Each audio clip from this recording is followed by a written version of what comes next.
One night last year, the imagination of two songwriters in Beverly Hills produced a few simple notes and words that would capture the imagination of the whole world, sent from their hearts to the hearts of everyone by messengers like Tony Martin.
We'll hear more from Beverly Hills citizen Tony Martin a little later, but this is one of the two men who wrote the song you just heard, Mr. Paul Webster. Congratulations, Thank Paul. you very much, Hart. I want to give credit to Sammy Fain for writing a beautiful tune. Sammy Fain, he doesn't live in Beverly Hills.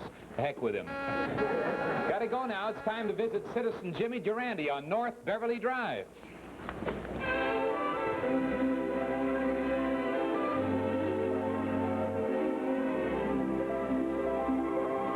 Jimmy, this is Art Linkletter on the Beverly Hills 50th Anniversary Compatible Color Spectacular. Compatible? How are you, Art? You love that, don't you, Jimmy? Boy, if it's compatible, I know it's bad. I know that you're a single man living there in the middle of Beverly Hills, but doesn't it get kind of lonesome living by yourself? Lonesome? Just a minute.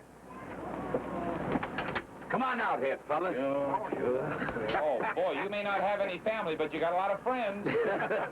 Well, you know, this is Eddie Jackson, Jules Bafana, my pianist, Jack Roth, my drummer, and Louis Cohen. Who are they? Who are they? Why'd they come to be here? Well, you know, they came in yesterday for a cup of coffee. They found out where the steaks were, and they're still here. Real freeloaders. Actually, Jimmy, this is where you rehearse your great piano, isn't it? Yeah. No, not actually in the main house. We got a little house in the back. Oh, is that room soundproof back there? Soundproof, I should say so.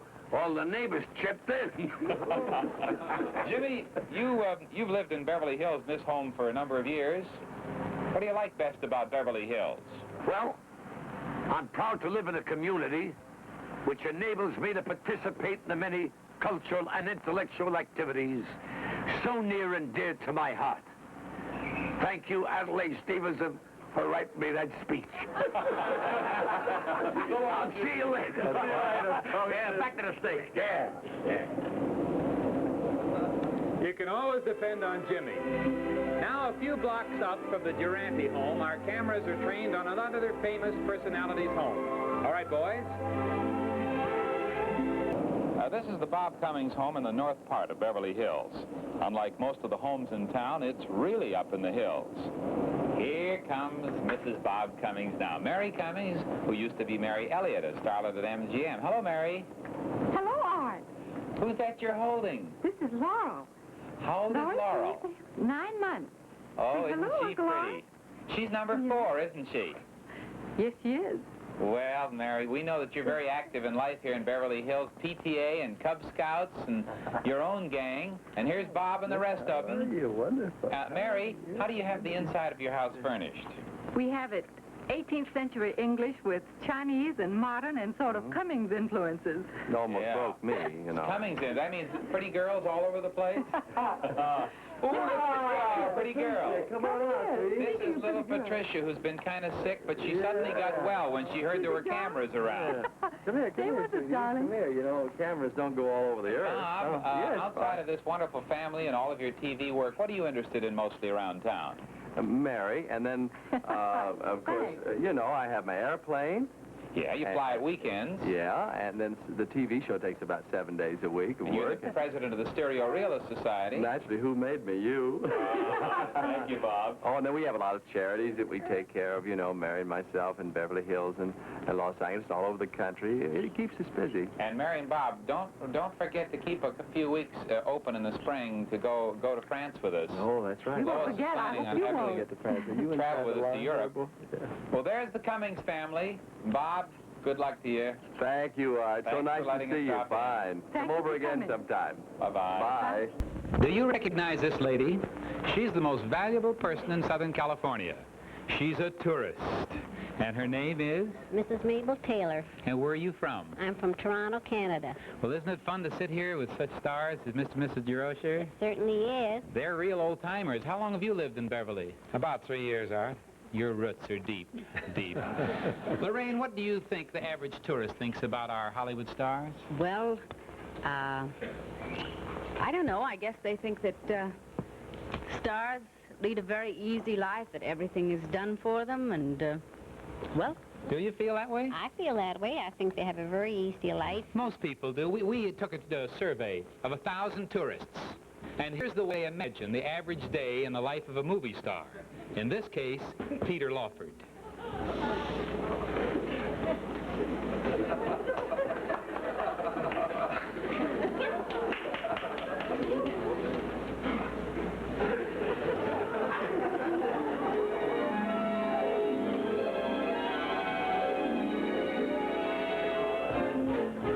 Twinkle, twinkle, my dear star, you're the greatest, yes you are.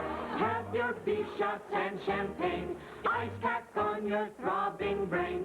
Twinkle, twinkle, my dear star, time to get up out of bar.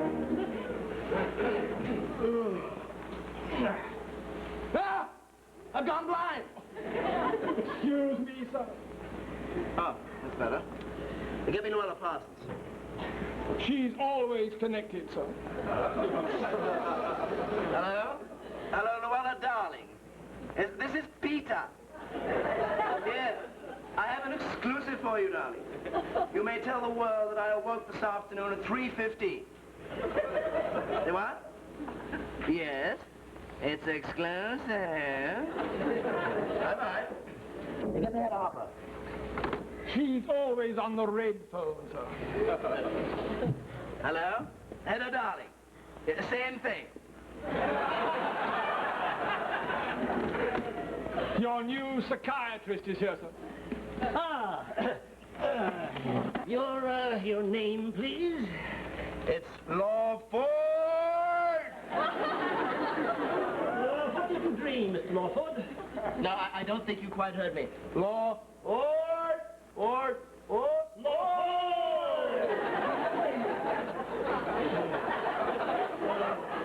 What did you dream, please? No, I had the most terrible dream. I dreamt I was an ordinary person, making $20,000 a year, living in an ordinary house of perhaps 8, 10, 15 rooms, and there were only 2 cars in the garage. It was ghastly. Doctor, what does it all mean? You hate your mother. Doctor, when do you want to see me again? Any day except Wednesday, Saturday, or Sunday. Because on those days, his psychiatrist goes to see his psychiatrist who's playing golf. Cigarette?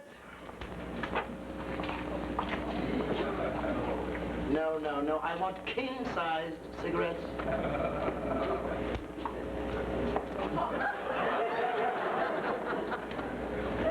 Thank you. Right? Be here at the same time tomorrow, but don't bring the cigarettes. I'm trying to give up smoking. I beg pardon, sir. The gardener wants to have a word with you. My only contact with the lower set. Hey,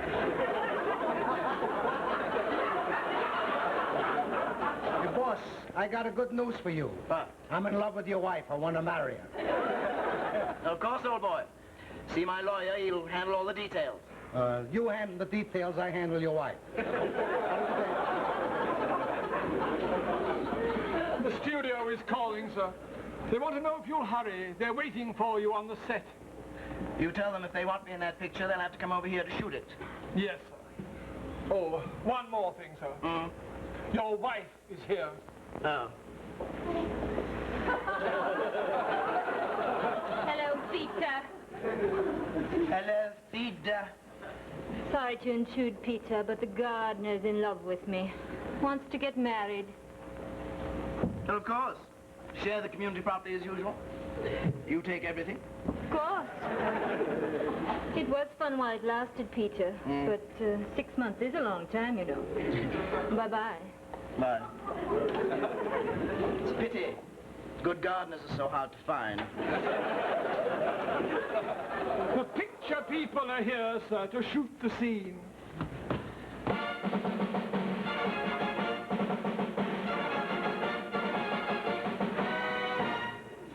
Peter, you are the greatest actor in the whole world. Yes, I know.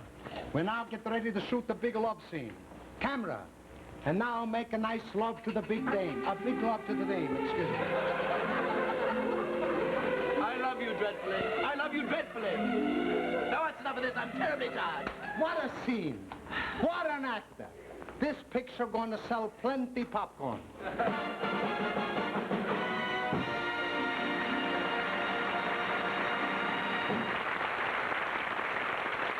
Well, Mrs. Taylor, now, you see, that's the way the tourist thinks. You don't believe that's really true, do you? Well, I think it's a little exaggerated. Well, I'll show you how exaggerated it is. Peter, could you come over here and meet Mrs. Taylor from Toronto, Canada? Stand up, Miss Taylor. Here he comes. Hello, Pete. This is Mrs. Taylor. How are you, Miss Taylor? Now tell her the truth. Now, please tell the people back home that Chico Marx is not my gardener, and I don't have a psychiatrist. As a matter of fact, you don't have a king-size cigarette girl either, do you? No, I'm afraid not. And he lives a pretty rough life. You know, I was out the set the other day watching him make a picture. They were really working you. Well, I had 2 hours of fencing, 4 hours of riding, 3 hours of tap to all. And then forget the big fight scene. I'll never forget it. That great big bruiser? Yeah. You had to learn judo. He grabbed you around the throat. He threw you down like this. Yes. You're overacting. He's sitting in Leo's lap pretty soon. It's our line, please. The tourist gets here. You see, Mrs. Taylor, today stars do everything. That's the line.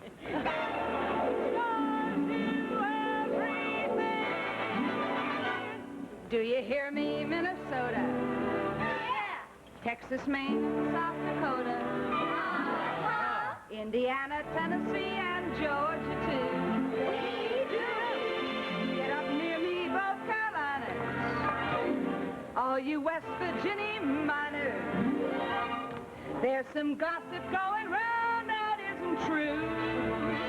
Seems a fella in Kentucky claims that movie stars are lucky that they ride around all day in touring cars. And a gal in Arizona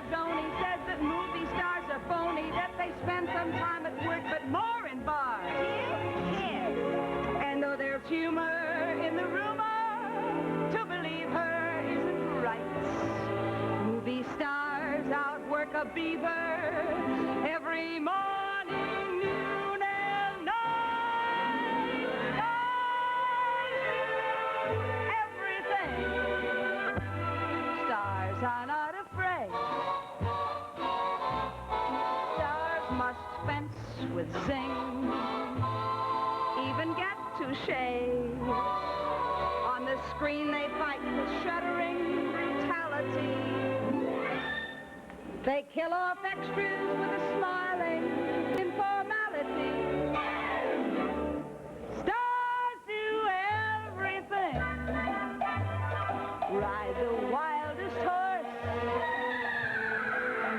Let the bullets sing. They stay right on course.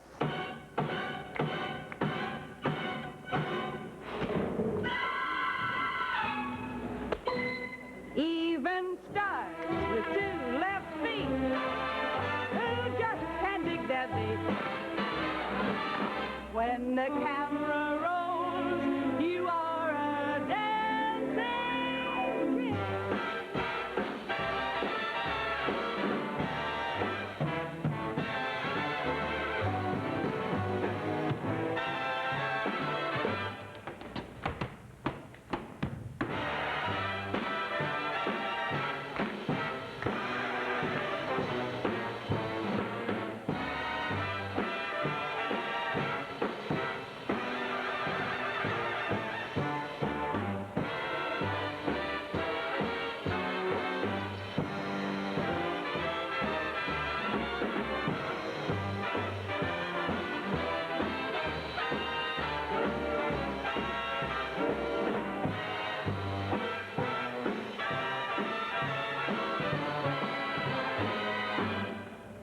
To close, we'll say P.S. We're loaded with finesse. In the winter, summer, spring.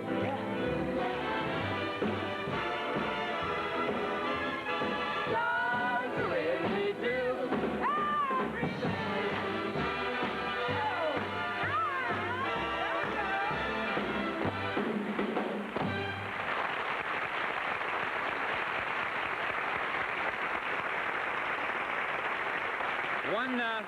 One fella down there continues to applaud. That's Beverly Hills citizen Harry Warren, who wrote the original, You're My Everything. Nice song, Harry.